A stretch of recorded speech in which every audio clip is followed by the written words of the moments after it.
Have a small flag on Zoom tonight. I love that. For those who remember that, we were thinking there might be enough snow that we were going to do all Zoom. So no. Approve the agenda. Nick, do we have any changes? Nope. Okay, I'd entertain a motion to approve the agenda as written. Motion to approve agenda as written. Second. All in favor? Aye. Thank you. Nick, good at the order. Sure.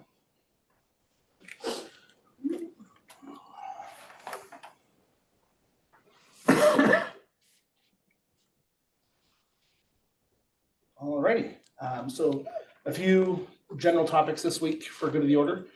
Transportation. The drivers worked through emergency bus evacuations this week, so I wanted to make sure everyone was aware of that because they do that a few times a year, and so the kids and the drivers are both pretty well versed in that. So shout out to those drivers, and also acknowledging the 3 or 4 staff members from transportation that wake up at 4:30 in the morning, as they did this morning, to check the roads to make sure we're good to go. So they report back to Suzanne, who then talks to me, and we go from there. And the Wednesday message this week was to give some background to families about how the decision is made. So that way, when it is made, hopefully there's some context there. We were informed of some newly nationally certified national board teachers, as well as some renewals. So kudos to those folks listed there. As you'll recall, as Holly Kuhn shared, we're a pretty high percentage of our teachers are nationally board certified, which is it's important to acknowledge and celebrate. So thanks to those folks there. There's no school on Monday in honor of Dr. Martin Luther King Jr. Day. So the schools are doing things, there's some assemblies at the secondary level and some class activities at the elementary level. And that was also part of the communication this week, just acknowledging that. Quick legislative update. The biennial session started the second year started this week. It's a short session, so it'll only run through March 7th. If you don't already, you being board members, if you don't already subscribe to Dan Steele's This Week in Olympia, I highly encourage you to. It's a great, I would like to call it a Reader's Digest, but it's still quite lengthy. So compared to the laws themselves, it is still a Reader's Digest. It's a great way to stay informed. One of the things that, and so Dan is the head of government relations for WASA. And one of the things WASA has emphasized this year is involvement with the legislators from others in addition to the superintendent. The superintendents are doing a great job to advocate for districts, but they're really encouraging district leaders and district teachers and district employees to engage with legislators. So far, Brian and I have met with Senator Shoemake. Brian has met with Representative Timmons, and Brian and I will both meet next week with Representative Rule. So we're trying to do our part to advocate for Mount Baker's needs. So that's what I've got so far for the update. There is a basketball game on the 26th. It's going to be the Coaches versus Cancer game, which is a nationwide approach supported by the American Cancer Society. So I wanted to give a little plug here in a public forum to encourage the community to show up for that. And the ASB has requested me letting folks know that they'll be selling t-shirts for $20 to help raise money for that cause. So hoping for a good turnout that night. And it's School Board Appreciation Month. So I just want to make sure we had a chance to acknowledge the 5 of you as well as all of our past directors. Thank you guys. It's a lot of volunteer hours that you give to the district, so we appreciate it. And each of the schools have been doing some individual things, and I think there's some public displays at some of our places. The Reader Board out on the highway says thank you. So you get a whole month? Yeah. The whole month. That's right. Wow. Mm-hmm. Yeah, that's a lot. I know. So we're already a third of the way through, so make sure you take those last 20 days. Yeah. So that's what I've got for good of the order. Okay, well, thank you very much, Nick. Yeah. Next up is consent agenda. Entertain a motion to approve the consent agenda. Motion to approve consent agenda. Second. All those in favor? Aye. Aye. Okay, information for the audience. Tammy, do we have anyone signed up?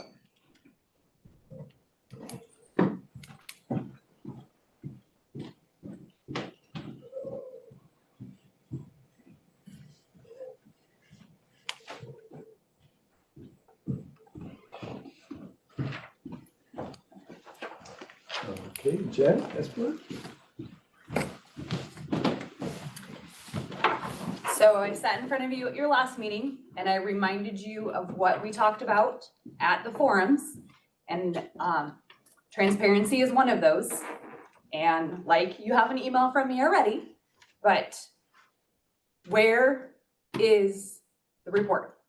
Where or why is there not an email telling us we're not getting it? If transparency is what we need and that's what we're asking for, why aren't we getting it? You said that it was going to be on the 14th, and then again, it was going to be today. It's not on the agenda. There's nothing there. And then not only that, I sent you a note on the 17th, speaking to the fact that the district's levy the last 6 years did not do an upgrade to equipment at Harmony. If we're looking for transparency, let's have it. How much longer are we going to continue to not give our community what they need? We have a levy. We need to give them trust in us. How can we be asking for money when we can't give them what the only thing they ask for at those meetings? That's it. That's all they asked for. I heard it loud and clear. And at that meeting, you even talked about putting together the fact finding. And you talked about when that would be done. I understand it's not done. Be honest then and tell people it's not done. Tell us you need more time. But don't let the days pass with nothing going out there to your community. This went out to everybody. And we're all here. They're listening online. Where's the report? It's not going to be on tonight's agenda. We've all seen that. So just encourage you to work towards that transparency that you need to have. Thank you. Anyone else? I don't have anyone else. Anyone else comments? Well, thank you very much. And next is information from the board. I'll start with you, Danielle. I don't have anything new to report tonight. Ed? Nothing for me. Brenna? Am I allowed to say about, I think so. okay, we'll find out. guess Hopefully so. Hopefully I don't get in trouble. So I work for the North Fork Brewery. We have invited the levy committee to come and meet with community members at the North Fork on the 18th, starting at 4 p.m. So some members from that committee will be there to speak with whoever wants to talk to them. Thursday is a really good locals night, and we'll pump it up and let everybody know that it's happening on social media, and I'll tell all the locals that I know. January 11th. No, the 18th. Next Thursday, Oh, 18th at 4:30. 4 o'clock, starting at 4. What? Starting at 4. Oh, 4 p.m. And going back to the consent agenda, I just want to say, if I would have known that students could have participated in the swimming group or swimming team, I would have totally made my daughter do that. I didn't even know that was an option. So I thought that was really cool. Thank you, brother. Yep. Jason? Nothing this week. So let's see, I had, we've continued to work with the financial fact-finding group, and I will be talking about that later under board discussion. Ed and I met with a couple of Mount Baker principals, had a good discussion, and then I attended, along with Jason, Harmony PTO meeting on Tuesday, and we had I felt a really great, robust discussion with PTO members, so that was a very valuable meeting. I met with Sharon Shoemake also, and touched bases with Representative Timmons and Ramo on basic ed funding improvements, and specifically trying to focus on special ed improvements, because in talking with legislators, what things might be lining up that they could get behind that would also help our bottom line. And it seems like that's coalescing most on building on last year's improvements with special ed. So I think, I've mentioned this before, that we're most effective when we're all speaking off the same page, all as broad of supporters for education funding as we can. And that seems to be the one that's making most sense. I mean, there's always a number of other issues you're working on, but that's the one out of a short session like this. I think that's the best hope we have right at this point, but we'll see. We'll be, actually Phil had offered also to come to the WASDA WASA Ledge Conference at the end of this month. And so we'll get a chance to both meet with other school board members, legislators, and spend some time working together on legislative advocacy then. Yeah, that's all I have. Thank you. On action items, we have several policy updates. And first up is Mount Baker Policy 4210, regulation of dangerous weapons on school premises. And Nick, if you wanted to Sure. introduce that one. Certainly. So also I'll just let you know, I emailed you all with there's a question about the categories that WASDA deems these to be essential and discretionary, then encouraged. So those descriptions are in your inbox. Plus they're also in what Tammy gave you tonight. With regards to 4210, this is an essential one, and in my opinion, is a pretty small change to page 3. Simply just shortening a list of 3 items to 2 items by combining item A and B. That's the only change it appears to me. So yeah. Any questions, comments? I read through it and I didn't see any substantive change from what we've had. So I would entertain a motion for first and final reading for policy, Mount Baker Policy 4210. Motion for first and final reading for Mount Baker Policy 4210. Second. All those in favor? Aye. Okay, thank you. And then next up is Mount Baker Policy 5161, civility in the workplace. This is second reading. We looked at it last meeting, and so we'll and since then we've had some communication with staff. So if you could fill us in on the communication you've had. Certainly. So I communicated with the teachers union leadership about, there was a question regarding the removal of free exchange of ideas, which understandably so, that's the focal part of education in our democracy. So I reached out to them with what my thoughts were about it, because I gave them the question what their thoughts were, with also with my input, that there's board policy that mentions that if the collective bargaining agreement and policy don't jive, that the collective bargaining agreement does take precedence, and that their collective bargaining agreement does indeed protect their rights to academic freedom. I heard back from one of their leaders, Britta Martins, who said she was grateful for the opportunity to respond. So she thanked Danielle for that opportunity. And she appreciated the district's thoughtfulness in our approach to it, and that she agreed with what my thoughts were. Yep.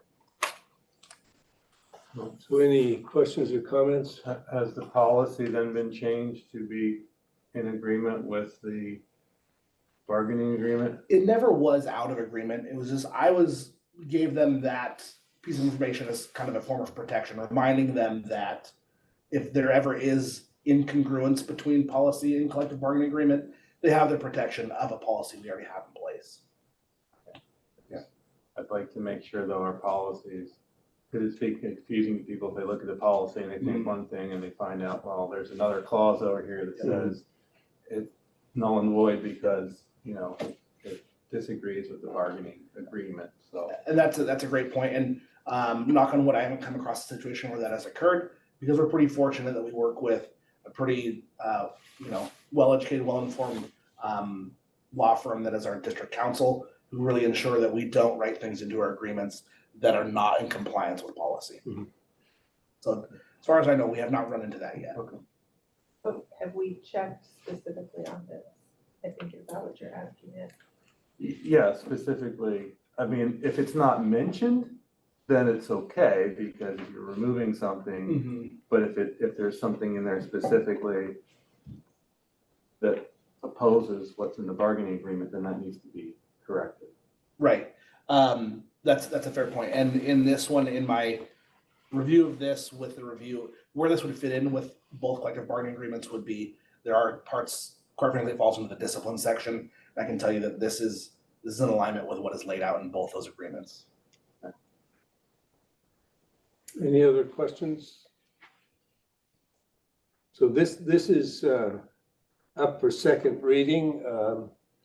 So if there's no other questions and it's in alignment, they entertain a motion to approve policy 5161 for second and final reading. Motion to approve policy 5161, second and final reading.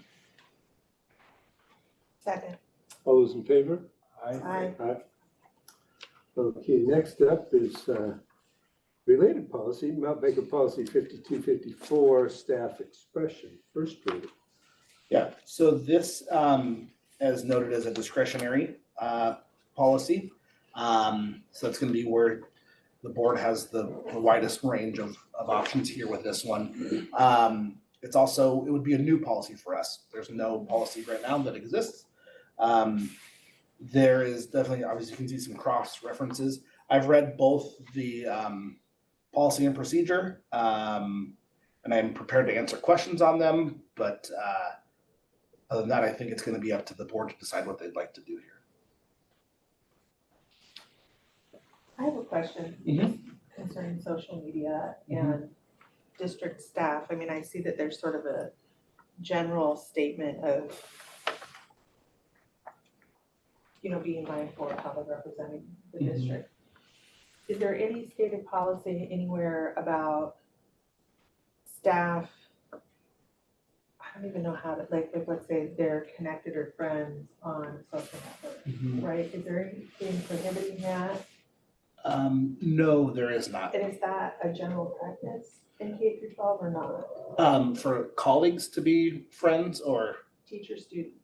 teacher, student, there's definitely policy on teacher and student boundaries. That's where that would fall under. Okay. And I would say by and large, the rule of thumb that most of our employees will follow will not to be Facebook friends or social media friends with students while they're Mount Baker students. Right. Yep. Right, and I asked that because I follow a similar Oh, sure.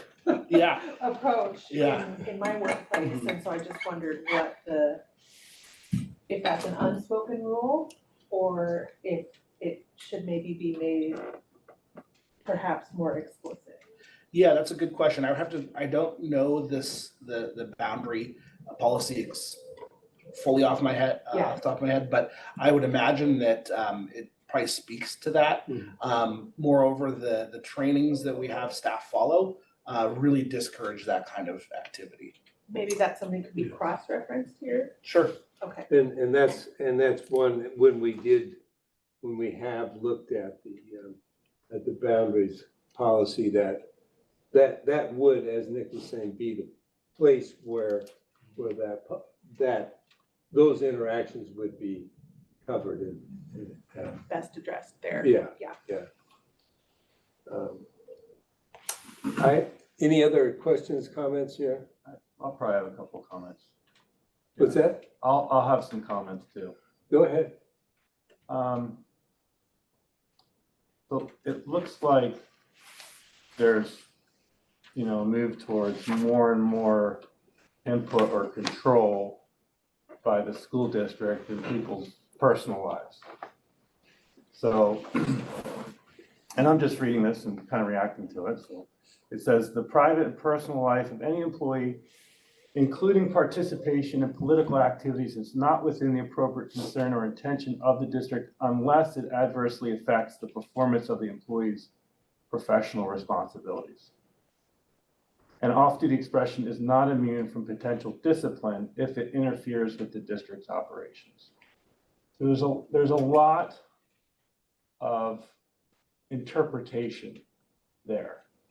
And I see potential for abuse. And I don't like adding policies just to add policies that aren't super clear. You're reading procedure though, we don't set the procedure, we just set the policy. We set the policy, okay. So, Other questions? So Nick, have you passed the staff expression one past union leadership? I have not passed it through anyone, quite frankly.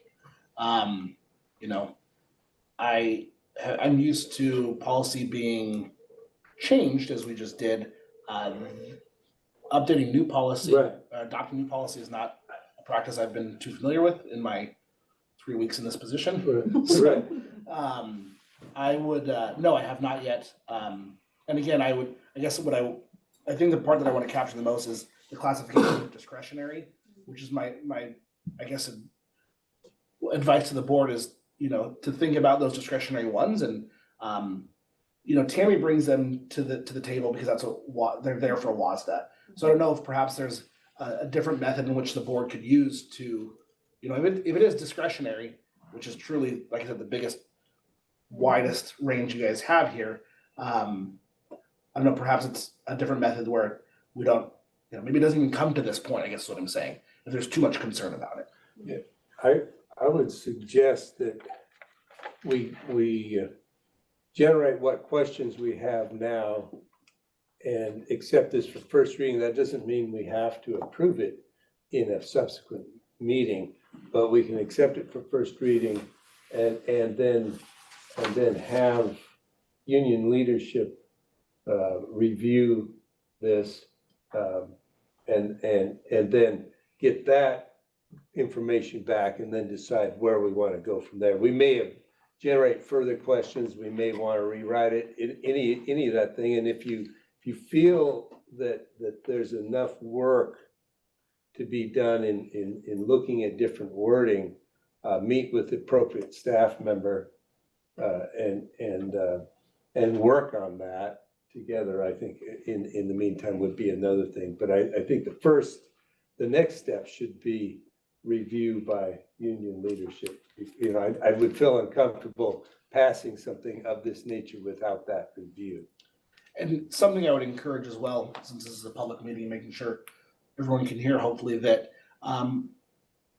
because this covers a lot of people who A, might not be covered by a union, or B, might not be heavily involved in a union, this is a perfect thing to submit for public comment at the next board meeting as well. Yes. For board consideration, whether it's an email that will be read by y'all or sitting here and giving their input on this, because I just want to make sure that this will apply to all staff members if it does get adopted. And so I encourage them to use that public comment time to let you guys hear their input. Well, and, you know, Tammy gave us this packet Mm-hmm. just this evening talking about WASDA's sort of background research that went into developing this and why. Mm-hmm. And I started just briefly looking through it in the time that I had. And I would like time to Right. look through this carefully, and I would hope that this would be packaged alongside the draft when shared with Gotcha. other folks, so that they have that wider context Yeah. of where is this coming from? Who's the originator of it? What was their rationale? Mm-hmm. And I think this is a good model for policy approval. So some of the policies where we're updating policy due to state law, changing 5 words in it to match with the state law. First and final reading is fine for those. One like this, I think having that time to properly approach it and see what is the core of what we're trying to accomplish with this. How does it, how do the various entities, persons, groups approach it and let it go from there. So if that's unless there's further questions that you would like to send out, have considered regarding this, I would suggest we just accept it for first reading, which doesn't require a vote. And then take it up at a later meeting when we have enough, possibly next meeting, but when we have enough input. So unless there's objection, I would just accept it for first reading. Policy, next up is policy 6815, advertising on district property. Yep, similarly to the other one, this would be a new one for us. It's also discretionary, so, I'll try to answer questions I can. I've read through the policy and the suggested procedure as well. The one thing I would note on policy is that if there's one section that they highly encourage, if there's any changes to it, that we consult with our council. So I just want to draw your attention to that. So one question I have, and this is probably an appropriate one for you, Nick, as a former elementary principal, you dealt with this issue of requests to put up notices or advertising. And absent this policy, how were you dealing with those circumstances? Yeah, I think that's a great question. I think what I dealt most with, it was pretty easy because all of it was non-commercial. So it was, not seen as revenue generating, because this policy is pretty clear that the intent is to generate revenue for the district. So there is a policy that impacts what you're talking about. Actually, I think we just revised it a couple of weeks ago even, that's usually the policy I relied on for posting. Right. It's about the rights to post and distribute information, which Tammy helps with quite a bit too. Whereas this one, I think would probably, in my experience, having been to high school events at a variety of high schools, I think this would probably speak more to our high school athletics, quite frankly. As far as advertising at our sporting events is where I see this one fitting in the most. So, And how would it change that? It would just create it, because I think right now when there are advertisements that are occurring, those might be occurring through, other means, right? I think about when I go to our basketball games, the form of advertising I see is there's a logo on the back of the player chairs. That's the extent of advertising we have right now that I've noticed. And so I'm not sure how that occurred, when that occurred, but if it was to happen again, it would have to, if this policy is adopted, it would have to follow this policy. Okay. Yeah. Is that So an answer? there's no policy that says right now that we can't advertise. Right, not that I'm aware of, no. Can or can't. Well, Norfolk has sponsored a cheerleader before. Okay, We've paid, give them some money and then they write Norfolk on their cheer box. mm-hmm. Yeah, and that's a good point, because also what we were just talking about, one of the things that I am seeing occur that it should, if this does become Mount Baker policy, that we already are in compliance on, is one of the pieces states in here that the advertisement must be removed by the beginning of the normal school day, because it's important in this policy, the way it's set up is that the advertisement doesn't occur during the school day, and what you just spoke to and also the chair example I used are both removed during the school day.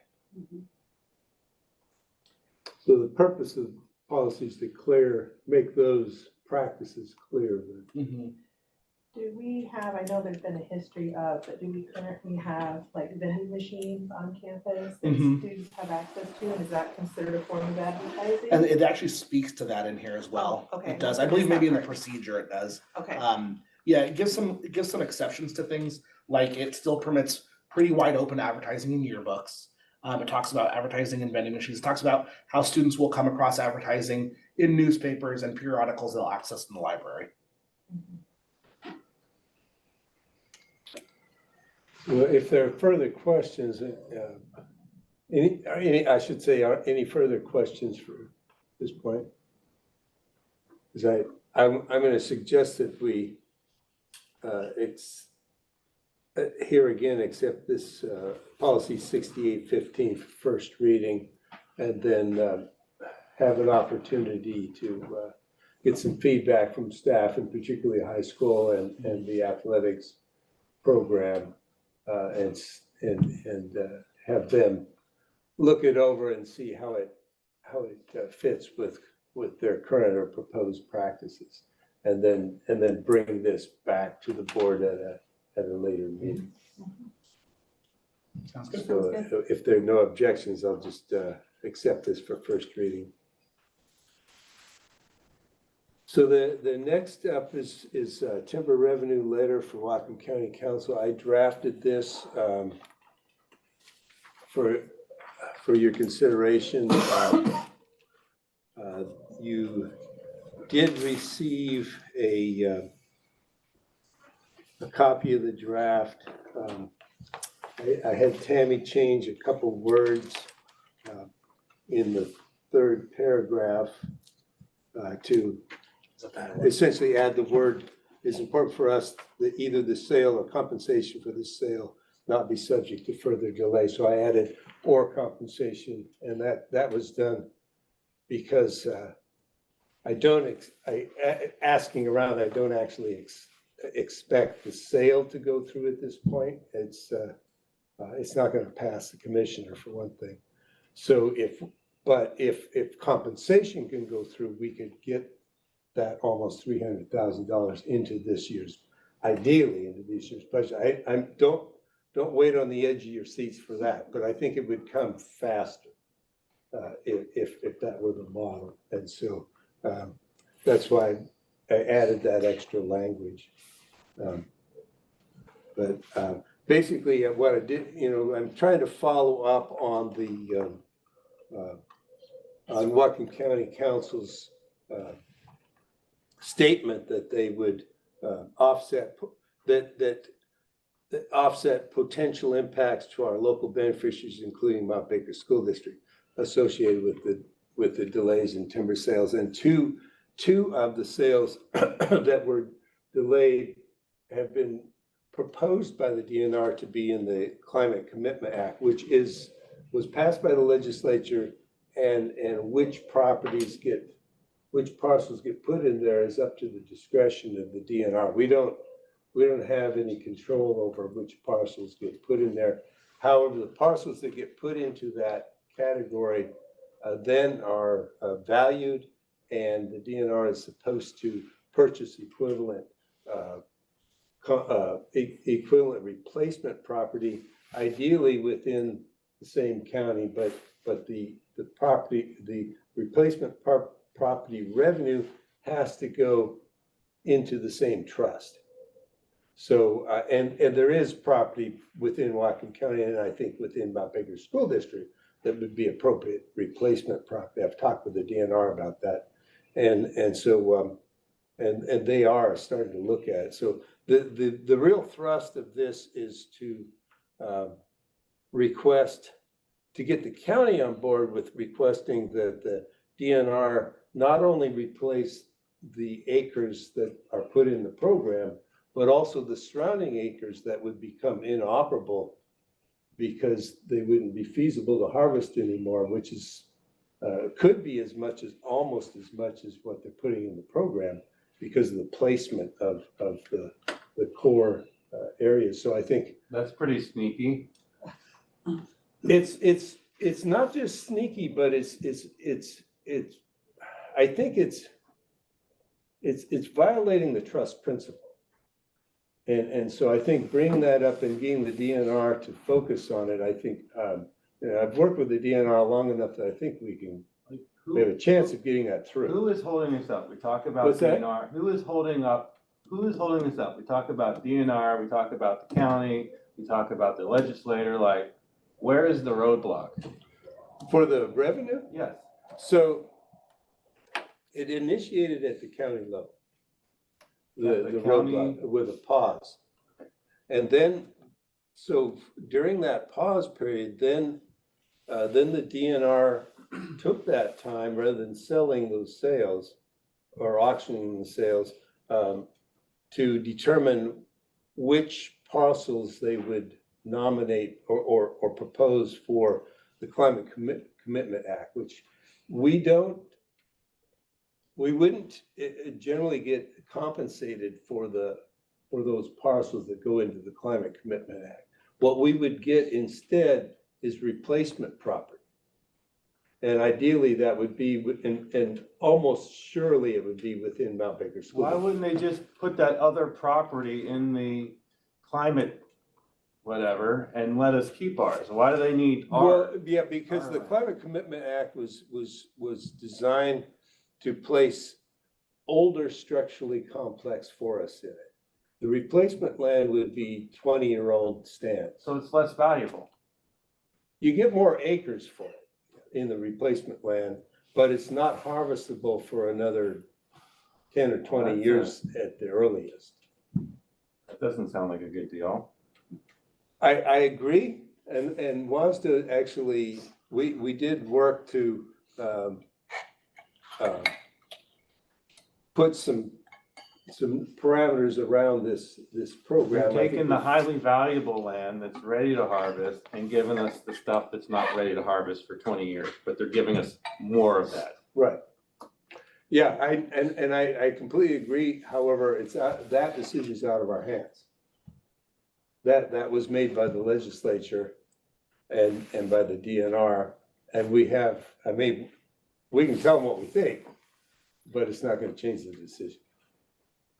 But you started off by saying it was the county council was the roadblock. Right, well, that was the initial pause because those sales were proposed for auction until the county asked the DNR to pause the sales. They would have already been sold and probably harvested by now. And now by being designated for this program, they won't be harvested. Well, I wish your letter was more aggressive. And it almost moved the last paragraph to the first because it says, this revenue is important to Mount Baker. Our district is under binding conditions. Like, that to me is the most important part. It's the most, I don't know, emotional part. It should drive this. Yeah, and I put that at the last because I thought that'd be I wanted to leave them with that message. But yeah, I can see that. And the main purpose of this letter is, and I think the what ultimately, given that we can't change the legislature or the DNR's decisions, I think what I'm trying to accomplish with this is getting the county council keyed into the idea that they need to join us in asking the DNR to value all of the orphaned acreage around this proposal. It's the Anderson parcel that's the biggest concern. It's near Lake Watcom, in the park area. And the way it's laid out is kind of sits in the middle surrounded by little bits and pieces of trust land that will be not economical to harvest. The why is the most important part and the why is last. We could put it first and last, but I think it should go up front. I have a similar recommendation. What's that? I have a similar recommendation, Russ. I think the last paragraph, if we bring that up sooner, and end with, I mean, you know, we've been talking about this a lot with the community and in our board meetings. Part of why we're in binding conditions, a piece of it is this shift in timber dollars. It's not that we're just in binding conditions and we're coming and looking for more money, give us money, we're hurting. This is part of why we're hurting. Mm-hmm. And I wonder if we could emphasize that just a Yeah, smidge more. we could, assuming Tammy can ship those pretty quickly, have to go back to her office. But if we're going to approve this, the time to approve it is tonight's meeting, because we have to get this to the council so that they can read it before their January 23rd meeting, or it'll be useless. Yeah, We can And they approve need it. time to, they You need could to. still change it a little bit even. Right, if, I thought I could just bring it to like the January 23rd meeting, I thought, nah, if I do that, they won't change their letter or their approach at all, unless they have some time for their process to work. So I think, if that, I'm happy to move that first paragraph to the, or the last paragraph to the first, and then just bump everything else down. So is that the only change you're wanting? What's that? Is that the only change, is this Yeah. last one to the first? Okay, that's pretty easy.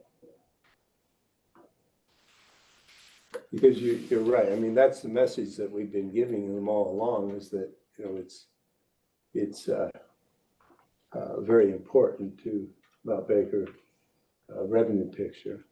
Oh, but except for the thank you for your consideration. I was- that's not quite it. Yeah, that still stays there.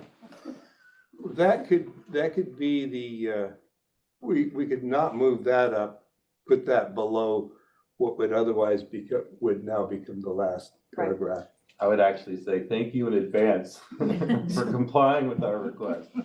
Well, we're thanking them for their consideration. We're not thanking them for their decision unless it comes out in our favor. Right.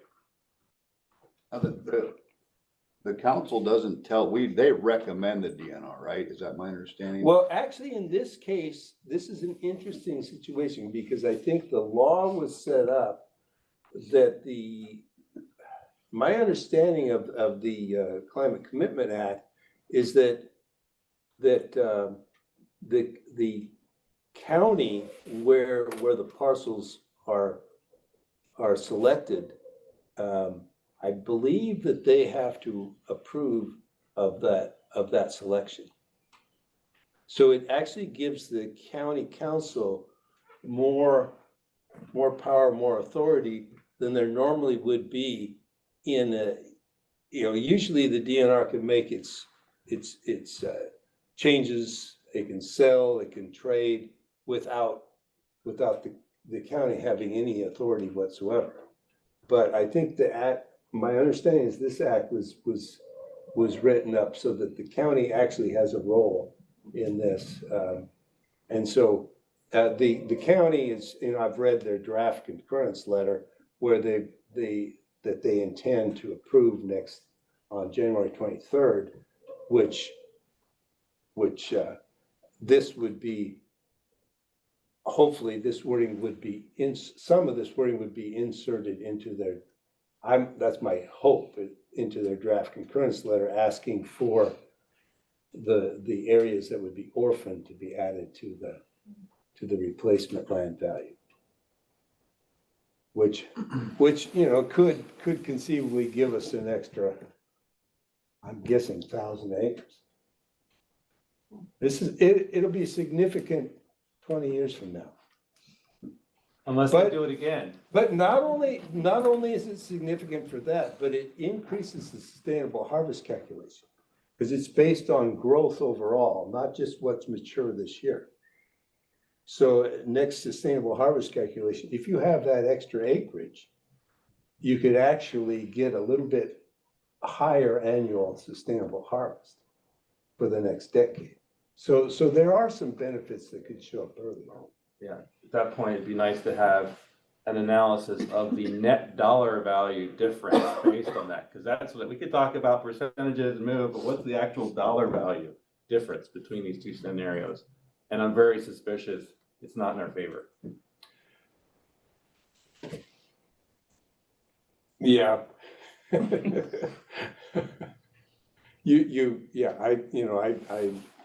get that. It's, you try to do the best you can within the politically feasible parameters. Yeah.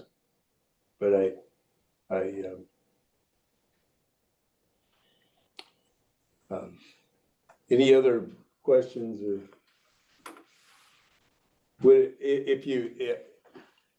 so if that sounds okay, we'll move the first or the last paragraph, put it on the first paragraph, keep the last sentence, thank you for your consideration of our request right before sincerely. And call that good. But I would, if we, so I entertain a motion if we phrase it that way to approve the timber revenue letter to Whatcom County Council. Motion to approve timber revenue letter. Second? All those in favor? Aye. Thank you. Aye. And then next up is interim superintendent contract. So Nick, if you would like to address this. Sure. Yeah, so the process of the development of the interim superintendent contract, I've worked with our legal counsel to make sure it's favorable to the district and favorable to the school board. And it was also a very easy contract to develop because I also acknowledge Phil in this process that he has been, he understands the situation we're in. He's on board to help. And I think the information that's in this contract shows his commitment to the district because the financial resources allocated towards his work here is far below market value, in my opinion. So I appreciate his consideration of our current situation.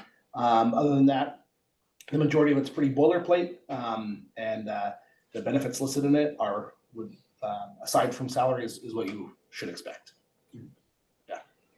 And I will say, so Ed and I worked along with Nick and Phil to work over some of the details of this, and I really enjoyed that process. I thought that that was actually a lot simpler than I thought. It was helpful to have Buzz Porter, our attorney, supply that boilerplate for us. It fit the situation quite well, so we really didn't have much work left to do. So, any questions? Yes. I have a question. Number 6 about board evaluation of the Mhm. superintendent, and it looks like we've maybe used some boilerplate from Yep. prior contracts, and it says each year of this contract. Given that the parameters of the contract are established to end June 30th and not begin until now, essentially, Right, right? It yeah. isn't a full calendar year, and so I wondered if we could or should perhaps clarify just a little bit more about that timing about evaluation, or maybe just remove the things that don't quite align with the notion of a full year appointment. Does that make sense? I don't Yeah. have Oh, certainly. I have a criticism, but I don't have a solution. Right. Yeah, I think Right, each year of this contract, the board and the superintendent shall meet at least semi-annually to discuss the working relationship between the superintendent and the board and the superintendent's progress. So I'm just, Well, it says though, in addition by June 30th, so. yeah, that we'd have a performance evaluation. So that would be, That still works. and that's also semi-annual. I think it's gonna Because be a that's half a year. moot point. Hmm? It's a moot point because the contract's only to, Right. June 30th, I That's believe. kind of what I'm saying. We're saying we're gonna do something, but it's sort of, Right. yeah, Well, it says that we will, in essence, we will do an evaluation as of June 30th. And I think Yes. that's why it was included, because we weren't sure if the board intended to give Phil a 6-month evaluation on his way out. To give what? Him an evaluation. Well, we can, I don't see anything wrong with, we can give an evaluation. Yeah. I don't think it What's would the other be, option? We just take it out? or Huh? we do like a 3-month check-in. And do you know what I mean? Like, I what's see the her point point of- at 6 months is almost when it's over, so Right. if we did a 3-month instead of a 6-month, because the 6 months would be really no point, There's it's no coming point, to but an if we end. give the feedback 3 months in, because it's halfway through the designated contract and there's room for conversation and adjustment before contract concludes. That's all. I'm just saying it's kind of, We could take it out until. yeah. It just seems, Yeah, with an that process educator is hat, when I robust. put my educator hat on, you want to give feedback that can be used, that's meaningful and isn't just for the sake of doing it. Yeah, I mean, basically, I would recommend just simply striking it. So, because like you said, the 3-month piece, the evaluation the superintendent goes through is very thorough, and you all have pretty important stuff ahead of you, so, Yeah. Yeah. it feels pretty seasoned. Yeah. So, I would, yeah, I mean, I see there was confusion to 6, so it's probably easier just to strike it. Strike the whole. Yep. Section. I agree with that. I think we don't need to formally have that discussion in the contract to hold it. We can hold an evaluation like discussion anytime we choose to, so. And one, sorry, I wasn't sure if I caught all of what you said as far as just meeting state law requirements of supervision, or, Maybe. yeah, that, maybe change 6 to, if required by statute, the superintendent will receive an evaluation. Okay. Yeah, Okay, that works. Yeah, I want to say that when we, as a board, decided to look for external superintendent in the event that we wanted to do that, I don't think any of us knew if we'd get any candidates, let alone a qualified one, and I'm quite happy that we got a very Mhm. qualified candidate Yes. for that role. Other comments? Well, I really appreciate Phil's willingness. I think we're, that your experience will be extremely valuable for our district in looking at the major challenges that we face in the next few months. And I think it puts us in heading a good direction here. So if we change the wording to the wording that you suggested, Nick, which, did you capture that? No.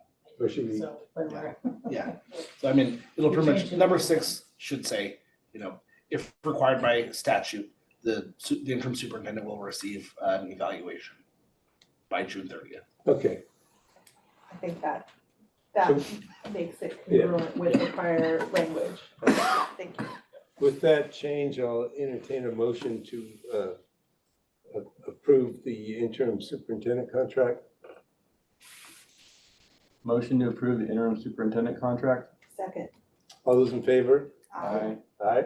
Thank you. I will.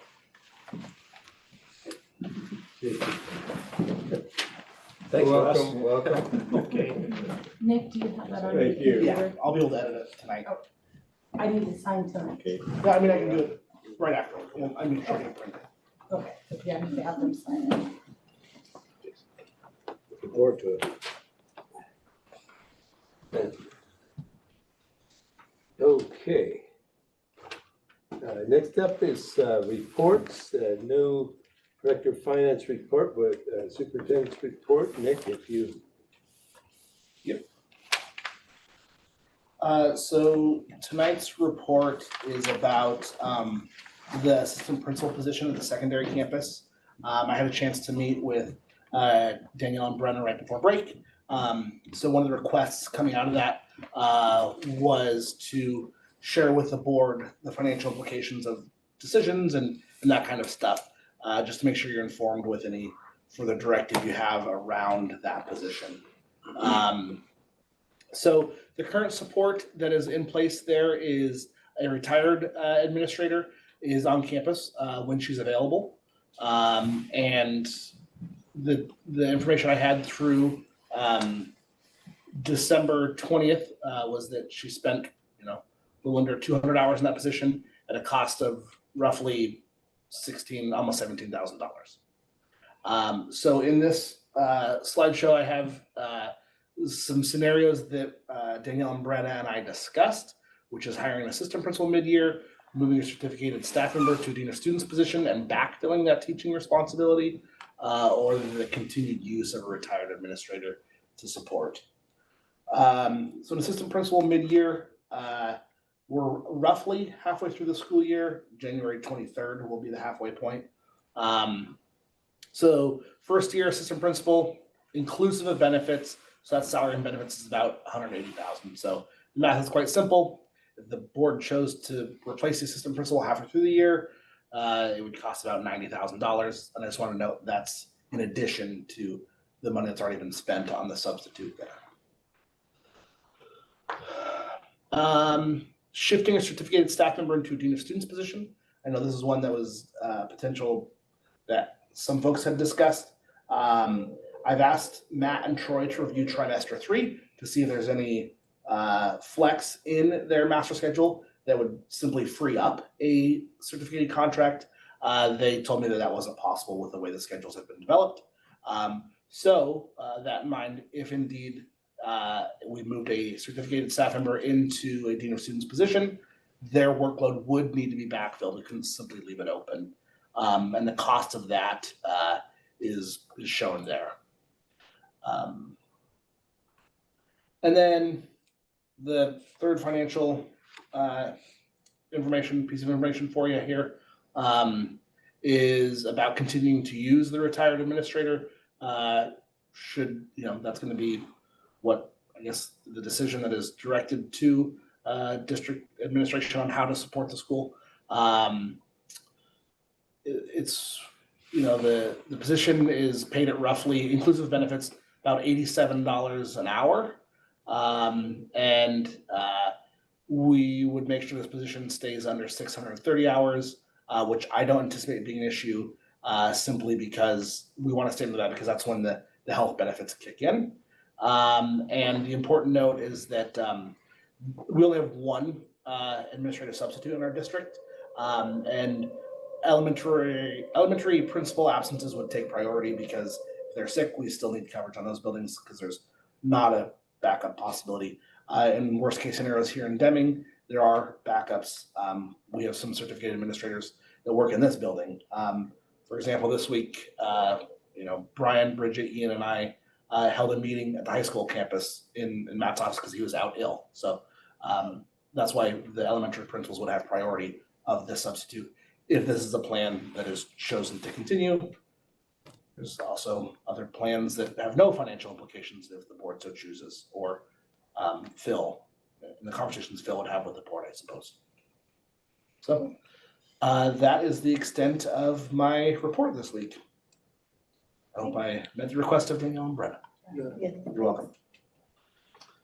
And thanks to Brenna and Danielle for working on this issue from the board standpoint. I think I appreciate the patience, more patience than I thought we would need to get to this point. But I think that the resolution that you've headed to is covering the basic need in a manner that also is cost effective. And I don't think we could ask for more than that. So. Yeah. But thanks to you too for taking the time to work on it too. Can I ask a question? Is the status quo hiring a substitute? Is that what our? I mean, I think in our conversations, we asked for additional information to bring back to the full board for consideration and discussion. Okay. Yeah. So, I mean, Bren and Those I are aren't the- making any kind of Those are the three decisions. options. Yeah. Those are, The we're one just is what's bringing happening info. now and has been happening because,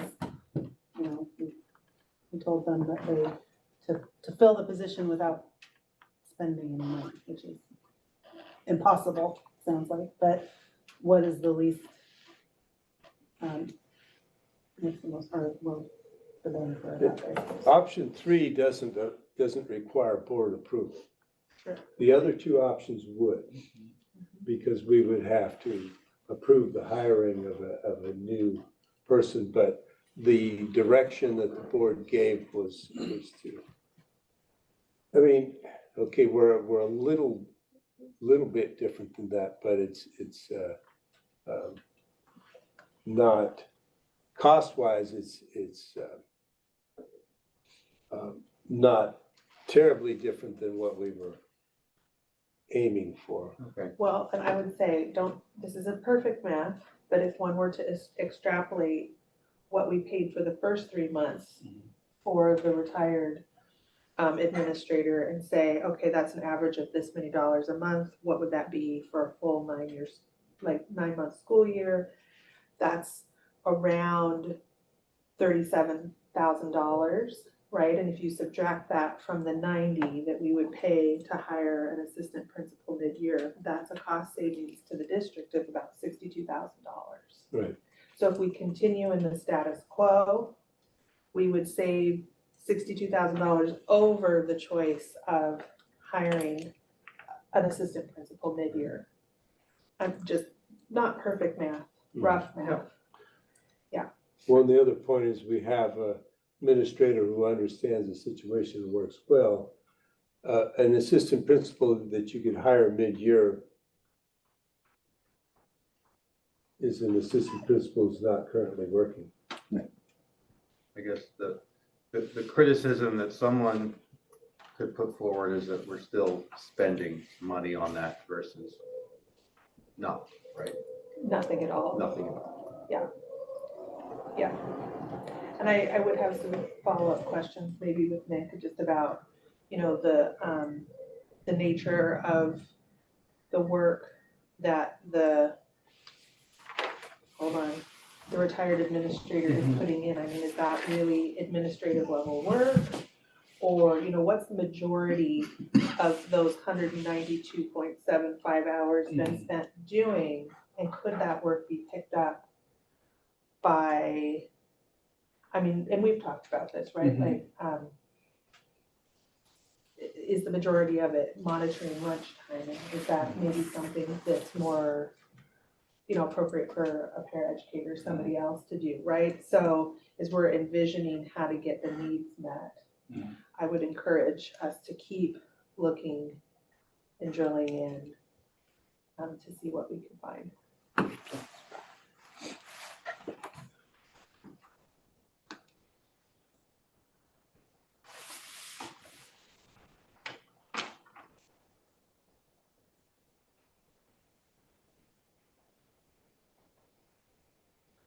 Any other questions, comments there? Thank you, Nick. You're welcome. Yeah, that's really helpful. Next, for board discussion, I think I had sent an email to prepare for, and I wanted to focus on general and overall expectations for the budget development process. Not the specifics of how the budget how the budget committee or committees would be formed. I feel that with Phil coming on, that's really more of a something that Phil and the other administrators can work together and develop a proposal for that and then communicate to the board. I would rather us focus here mostly on what our overall expectations for both budget, the general budget timeline and what we expect out of the process. And have all of you had a chance to look at Brian's proposed timeline for budget development? We have two documents, one that Ed provided from WASDA, and then the other is Brian's proposed timeline, which were.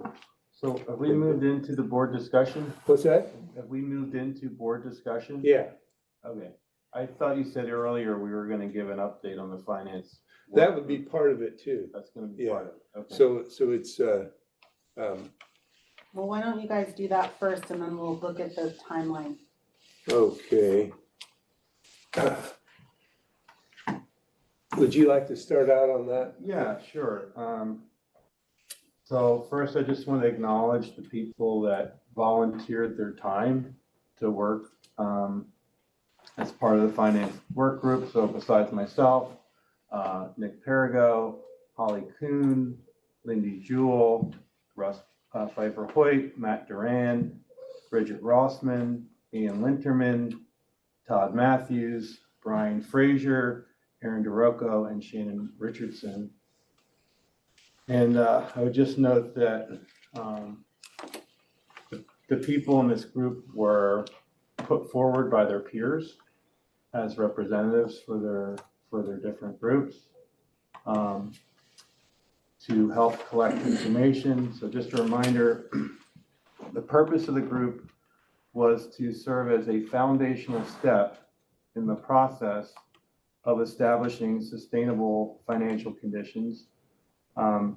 I do feel like that we accomplished that goal, although there's an asterisk there that I want to talk about later. But so in terms of the collection of the information, everyone in the group had the opportunity to recommend information to be added to a database that Nick created. Everyone in the group had access to that information, was able to review it, and compiled what I think is probably would take a couple hours for anybody to go through all of the information. I'll just give an example of what I asked for. All the school districts in Washington State use the same accounting structure to track expenses, and is assigned a code. And that code tells you where the money came from and what it was spent on. So it would be things like basic education, administration, special education, certificated salaries, classified salaries, the list goes on and on and on. And so I asked for a report that showed all of our expenses and money, where it comes from, and the code associated with that. So Brian put that together. It's a 30-page document of line after line after line of all the information. And so we don't interpret that data as a fact-finding group. We're just gathering that data. But what the budget development group will do is they'll look at that. They'll look for anomalies. They can compare that against other school districts and see what that story is, right? So, with 12 people in the group, you can imagine that quite a bit of information was collected. One thing that came up at our last meeting is concern that maybe there are some gaps in the information, okay? And so without actually saying what those gaps were, it was just kind of a general concern that there might be some gaps in the information. So we asked all the members of the group to go back, look at the information that was collected, what they had asked for. And again, everyone has access to all the information, and to identify those gaps, which could then be included in, maybe the information isn't necessarily collected, but at least know we're missing this information. Budget development group, make sure you're looking at this. And that way it kind of closes the loop, and we can now hand this off. It would be great if we could spend a lot more time on this, but we got to move the product forward. It's got to go to the next step, and it's going to go to the budget development group next. But I expect that everyone in this group, has had a chance and been satisfied, other than that one thing that I mentioned, that all the information that could be collected was collected in lots of different forms. So yeah, that's a very, very, very good summary. And we did decide at our last meeting, this previous Monday, to that would be our last meeting, but we've got a few details we wanted to wrap up by email, which we'll continue with that. And I think in response to questions such as Jen's, I think it would be worthwhile, as we look over the information gathered to be able to post what, some of it is overlap or partially done, but that which is clear and makes sense, there are, I think we could post that information, so I think. Sorry, post what information? Post what information? Well, so we have documents that we've generated that to me look like they're at a stage that could be posted. Some are just sort of like a list of questions, brainstorming. That's not what I consider a finished product, but to the extent we have finished products, I think we should look through what we have and see what really falls under the category of finished product. And I do think we have that, the questions that or the gaps that we might identify. That's not a finished product. That's for the next stage of budget development to look at. So I think we can look through the information we have, and I think this is something that probably we can work with Nick and Brian and come up with those things that fit that category. Yeah, I think one of the things to be cognizant of is, for example, some of the information that Brian compiled already is public information. It's already on the internet. So I think what I guess Ed and Russ really need to be cognizant of is to what length does the information need to be presented in a way that meets the needs of every single person that might be viewing it. Right. Because I perceive some of what has occurred in that group has been support accessing information, I suppose, or remodeling information. And the only reason I ask you two to be cognizant of that, because again, so Brian's report came from a report that lives on the OSPI website. And what he did was to take a snapshot of it. So the whole 190-page report does live there, but what he has done is to pull out 30 pages of the 190 pages. So I guess I think what will be important is for whomever to establish some parameters on that work, because as we know, being an educational system, differentiation is important, and the way people access information will be unique to that person. However, as much as we do differentiate for our students, differentiating for the folks requesting information takes a fair amount of time and resources. So I'll just put that. Yeah, no, I think it's worthwhile to just review that and see what it is that would make sense in that regard.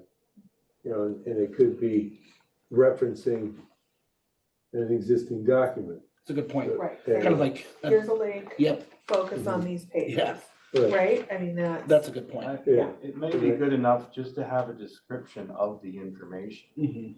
right? But I think some way to sort of wrap up, and this is what we were planning to do at our last meeting was finalize, wrap up our work, and this may be part of wrapping it up, but so we can work on that. So this information will all go to the next phase of Yes. budget development? Yep. And who's gonna do that? What's that? That's a very good question. Who's doing the budget development? So I Who's think looking at this information. that's where I started with my introduction here was, I think with Phil coming on, I don't think it's the position of the board to decide how to make up the budget committee or committees. You know, in my own mind, I think we need a core admin team committee and a budget advisory committee, but I that's just my own thinking. But what I would rather have is is the admin team, now reconstituted with Phil, get together and make a proposal of what makes the most sense to them, and then get back to the board and say, we've looked at this and this is what we think makes the most sense, and we can provide feedback on that, but it's that core part of the work is largely an administrative task with board feedback, with board input, but it's that part's, and I think that it's important to differentiate our roles. What I was hoping to discuss here, you know, apart from from description of the fact-finding group, is what are general expectations? And I think that, you know, Ed had looked through the document from WASDA that really speaks to that. Yeah. And if you can kind of provide your synopsis of the WASDA approach. So that's the board level expectations as opposed to the nitty gritty of actually doing all the numbers. So you go ahead, Ed. So the staff is going to develop the budget. It's going to be led by Phil. They're going to provide us with the budget to review and ask questions. Our job is to provide the staff the budget guidelines by which to help prioritize how that budget is developed. So, for example, in this case, we know that we need to cut our expenses, and we're concerned about the impact to student learning. So one budget guideline, for example, might be meet the conditions, meet the terms of the binding conditions while minimizing the impact, the negative impact to student learning. And that way, when the budget is provided to us, we have some basis by which to focus our attention and ask questions as per that guidance that we provided. Yeah, or things like when all other priorities, or as a way of priorities, to be able to tie it to our strategic plan. Yes. Right, when making difficult decisions, tie those decisions to the strategic plan. Right. Other guidelines, I would love to know and be sharing out in a transparent way with the community how decisions are projected to be made and how they're being made, what the decisions are, communicating that out. I would hope that we would support a guideline in keeping people informed. Yeah, so that should probably be a board discussion, and it should probably happen pretty soon because, you know, the budget development process is going to start happening pretty soon. Do we have time in our discussion tonight to do a little bit of talking about what some of those priorities might be that we would recommend without coming to maybe a final decision, but just? Well, yeah, I think at this stage, I think sort of thinking about them together is useful with as long as it's something that we would revisit and actually fine tune, because I think it's that has to be something that we work hand in glove with the administration on. So we provide that general direction of, you know, we've got to meet the binding conditions. We have to see that our schedule or that our spending and our changes in spending over time are going to have a trajectory to meet that. And as you're saying, but within that trajectory, focusing as much as we can on student learning.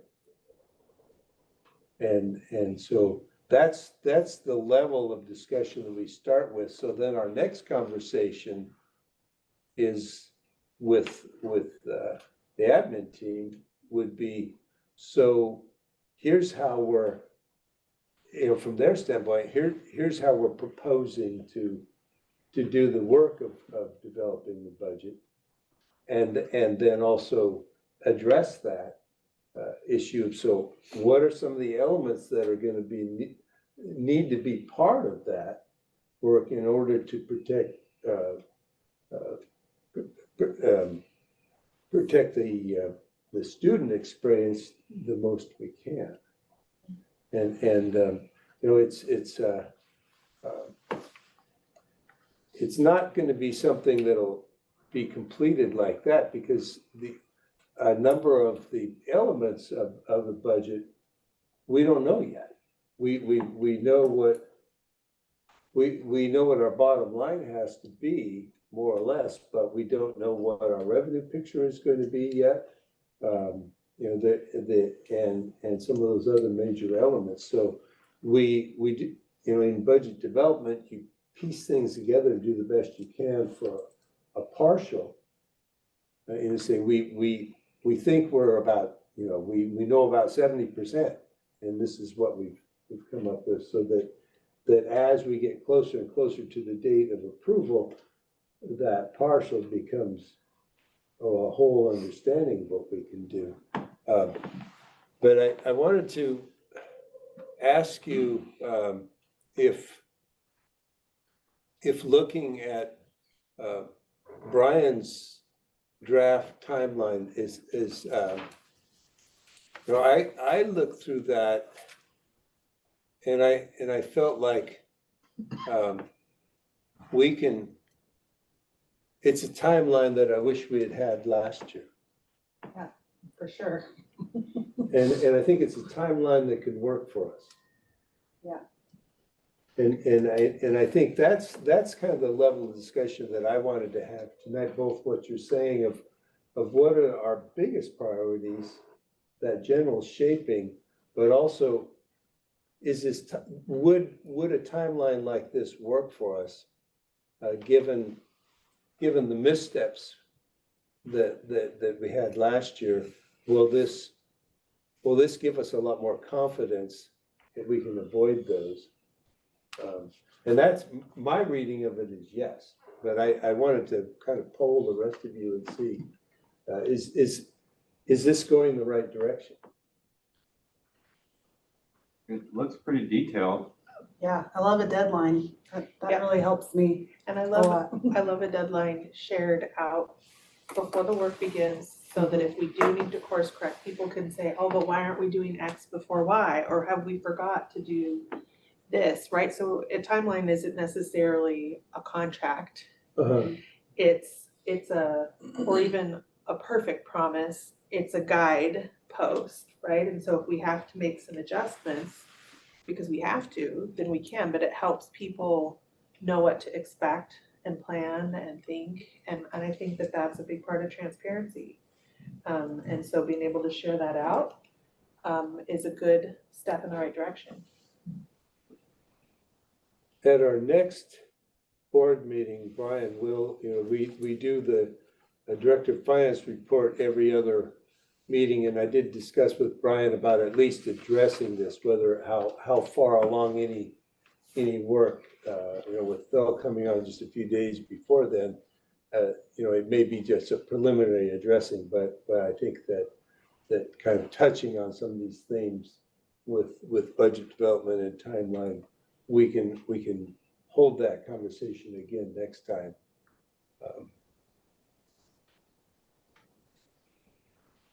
I would say one of the principles that you've brought up a lot, Russ, though not tonight, is that idea of collaboration and making sure that people have opportunity to weigh in and that we're drawing in on the expertise of the people who are working in the district, doing that day to day, and understand how their job really plays out on a detailed level.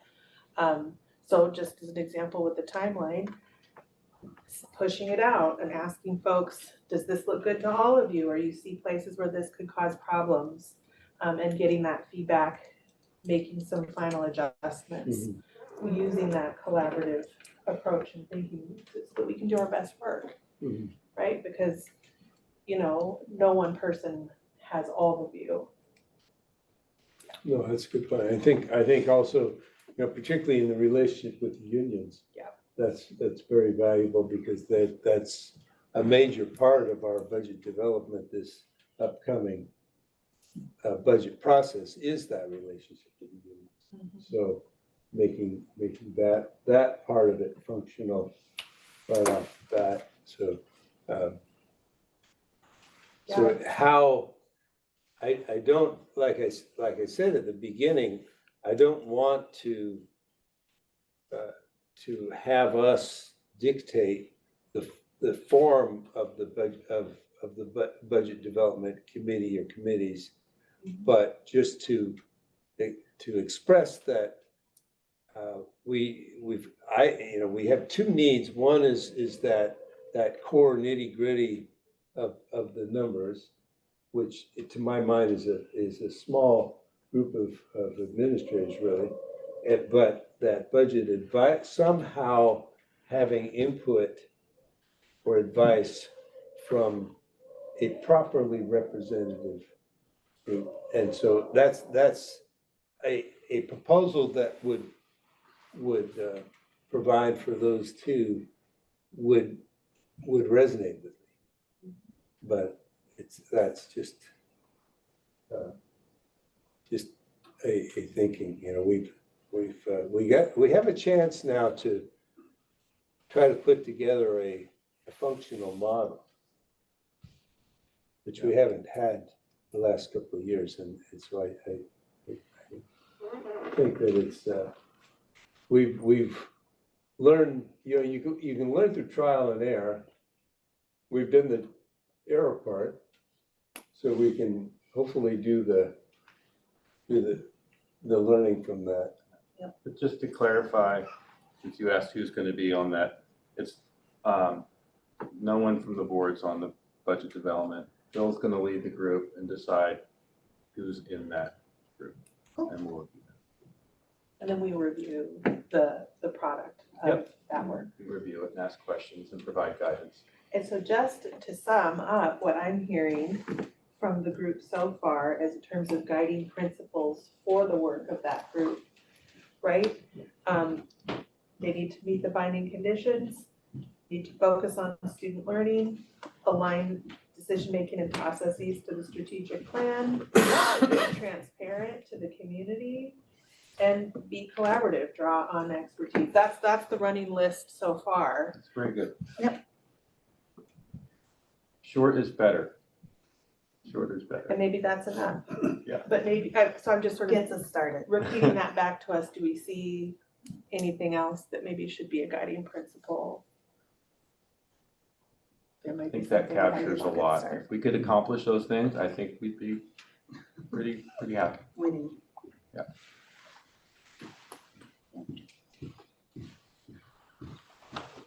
Yeah, sounds great. And the timeline's all new to me, but hearing you guys Me say too. better is, hearing you guys say better is good because we need better, so. That's a Well, good thing. I will say we have had a timeline like this before when Ben Thomas was our finance director.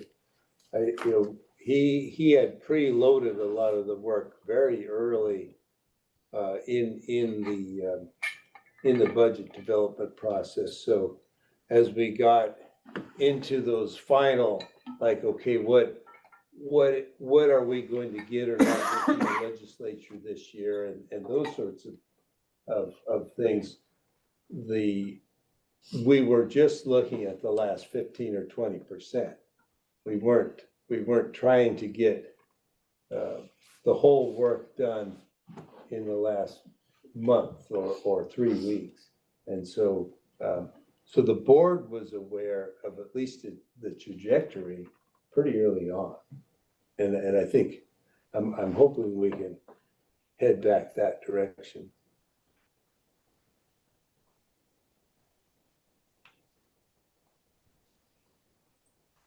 Anything else? Nope. Well, thank you. On meeting schedule, so we have school visit schedule. I don't know if you've had a chance to look at that proposal. I think there was two two dates proposed, I believe, is January 2nd and 9th. It's January 19th and February 2nd. Okay, I knew that was good. Yeah, it wouldn't be January 2nd, February 2nd, yeah, right. So it was January 19th. And Feb 2nd. 19th, is that a Friday? They're both Fridays. I thought that's what I had Yeah. heard. Yeah. Okay, Yeah. and then it gets, a lot of our school visits done. The outstanding groups would be like transportation and then, the Mount Baker Parent Academy, so. So, Sorry, I guess I missed this It's, part of it. special programs, I don't, are they on that? and I guess this is my first time organizing the schedule, so I'm not sure what exactly folks Yeah, would be because looking for. we've usually put another time for special programs. so- Okay, so yeah, I would think that, because we made the assumption that you'd want to see the academy while students are on campus. Right, So they're not on campus on Fridays. So we need to figure out a different time for you guys yeah, to visit the academy. And then also in that same time, we could probably do student services and transportation, okay, child nutrition perhaps. yeah, But knowing that when you do the campus visits, you'll see members of child nutrition, you'll see members, our special education teachers there. ERC is its own standalone stop on one of the days. So you'll see ERC directly as well. Now, are we all going to this? Are we all doing this? But don't we typically do smaller groups of us? well, I think, so we typically have, but this year we talked about, since we're, what we proposed was having, having school improvement plans presented at the school visit rather than here at the board meeting. And given that, it would make more sense to build those as a special board meeting and then have us all do it at once. The principal does it one time and have that. So that's what this schedule is attempting to accomplish, the January 19th and February What's the 2nd. time and location? What's that? The time and location on the 19th and the 2nd? So the 19th, what I had planned out was, Is that a whole day? yeah, it's gonna be a whole day process. 'Cause Oh, we're gonna okay. try to, best bang for your buck, I suppose, is we're gonna try to take a little road show and give you guys time to deeply engage with the school improvement plans as opposed to the rinse and repeat we've seen at some of the school board meetings with those. Okay. Attach some contextual meaning for Oh, you okay. guys. I like that. Yeah, and then they will still need formal approval, so the school improvement plans will still appear on the board agenda on the 15th of February. So that January 19th, it was starting off here in Deming at the high school and the junior high, with a stopover at the ERC. And then take a quick lunch and travel break and finish the day at Harmony that day. And on the 2nd, it was to start at Acme or Kendall, and then take a break and then finish at whichever one you didn't go to. So the ERC visit would then take care of special programs. And the ERC doesn't have a school improvement plan, does it? They do not. Okay, that's another piece to consider. Oh, are there other places that don't have school improvement plans that we would visit You would normally? see on these, you would see every school improvement plan we have on these 2 days. Right, but so like ERC, because I don't think, I've never gotten to go to the ERC because those were always canceled. Okay. So, but are there other, well, then there's transportation, right, and then. The what's academy. and the academy. Yep. So we could do those on another day. Yep. Later in February or March. Yeah. Okay, And each board member be encouraged to attend both of these the whole time. If you're not able to, that's okay. But that's the ideal if you can, because I think we'll try out this format, and I'm hoping it'll be better than our evening shows. no, I think it'll be really great, so you can see what they're talking about right then and ask more Right. questions, because it's a long meeting when they're just sitting here explaining all this stuff you can't see. I like that. Yeah. Tying it to the full location. So those dates are Works for me. look feasible. Figure it out. Good. And then, so Backwards then planning. the other thing I wanted to mention in terms of meeting schedule, so we're, two things for our next meeting this month, we're checking in, and I don't know, have you heard back from Ron Lepper if we? It was Yeah. Ed's email. Yes, he did, at our next board meeting. Yeah, okay, so Yeah. next board meeting would be a presentation and an opportunity for dialogue on the athletics program with Ron Lepper leading that presentation. So And think about then- any questions you may have related to athletics at a time. Yeah, that would be valuable to get, like, if you would like, or questions about a particular type of focus, it would help him shape his input. Or even just questions to bring to the presentation. Yeah, if you can send them ahead of the time, that's valuable. And then, in keeping with our superintendent's contract, I believe we agreed in the contract to do a superintendent evaluation in January for Mary. So to tie up loose ends, I think next meeting we should, so I can check that again, but if that's the case, we, Why do we we- need to do that? huh? Why do we need to do that? It doesn't have to be lengthy, Okay, but I'm just trying to follow the contract and the law. oh, And you know, I don't think we're gonna spend a long time at it, but I do think if that's what we agreed to, I think we should follow through. But I can have the evaluation forms emailed to you. So Can at we least check you that's can think actually about it. required Huh? by law? Could we What? check if that's actually required by law? Because I'm sure we have lots of things to do. The forms wouldn't be. We can choose our own form. Okay. The one thing I would say, regardless of the law, if it's in a signed contract, I would highly encourage you to do it. Yeah, I mean, that's why I felt that we should do it, because we had agreed and signed that, so. If you'd like, I can review her contract tomorrow and get back to you guys. What's that? I can review her contract tomorrow if you'd like and let you know what I find. Yeah, you can, yeah, email that out, and also, I'll give some thought too, as far as, how valuable the forms might be. What do you think? I don't want to do forms. Huh? I don't want to do forms. Not like the one we did last time, but No. maybe there's a short version. or I'd like to do something. the minimum required to meet the contract. Okay, Well, that's it- good feedback. It is summative, So, yeah, it's summative feedback, right? So we're not looking for change or progress or. No, growth from no. that feedback, so it's Summative, really you're more right. summative, right? A description of our assessment.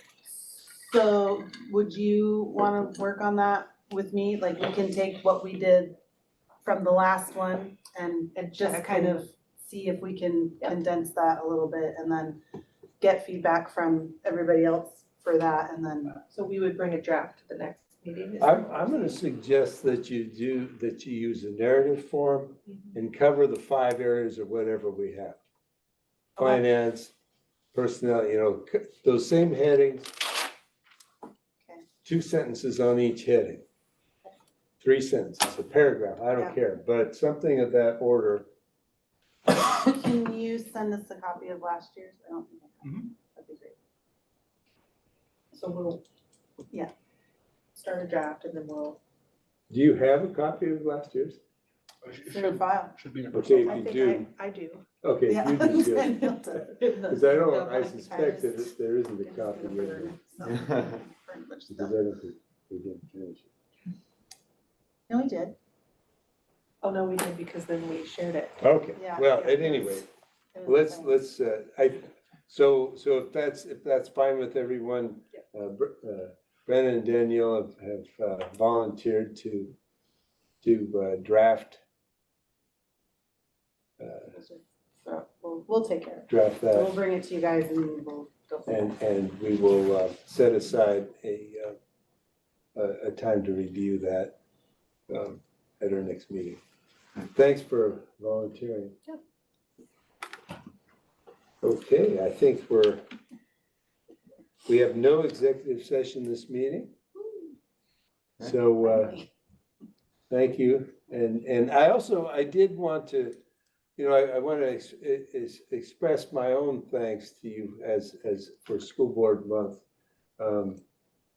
It's a real pleasure to work with each one of you. And I think what I am so pleased that each one of you is focused on our students. It's not about us. It's not about adults even.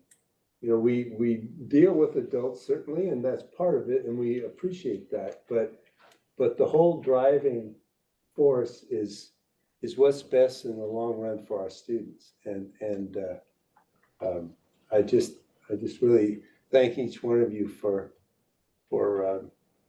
it's a real pleasure to work with you. I think we've got a great team. Thanks, Russ. I feel the same way about you. Thank you. So you can just, it's a lot of work, and I will say that we've put in more time meeting in the last month or two, but you've stepped up to it. So. Thank you, Russ. Are we We're gonna adjourned? stick around. Are you gonna? I'm gonna adjourn the meeting, we'll stick around, and if Tammy has this ready, we'll sign this, and, but yeah, make sure, I wanna get signatures from everyone for this letter so that Tammy can